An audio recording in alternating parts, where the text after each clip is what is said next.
With the 4th of July tomorrow, fireworks and concerts are on the schedule, but experts say don't forget your hearing. Gavin Carrick spoke with a local audiologist about how to protect your ears during the holiday. The 4th of July is here. Backyard barbecues, hot dogs, and, of course, fireworks. But when the show stops, some people notice something else. Muffled hearing or ringing that won't go away.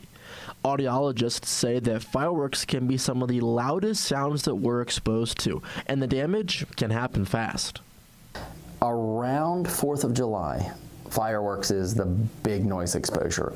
And believe it or not, fireworks in our lives are probably some of the noisiest things that we're exposed to, if not the noisiest things that we're exposed to throughout our lifespan. And it's not just how loud they are, it's how close you are and how many blasts that you're around.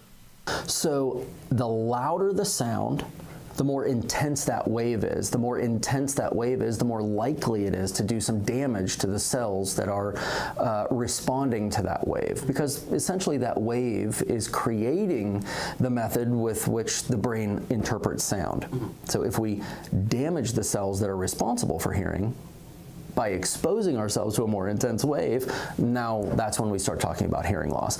And one time, it can happen like that.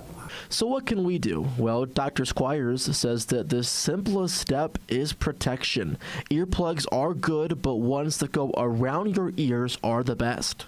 Just being cognizant of the amount of exposure and what you're doing during that time, because it's not just one time. How many fireworks went off during that period of time?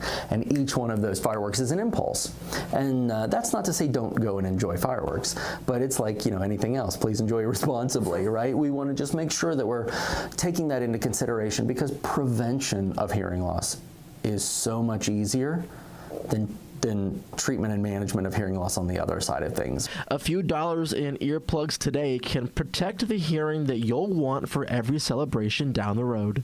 In Parkersburg, Gavin Carrick, WTAP News.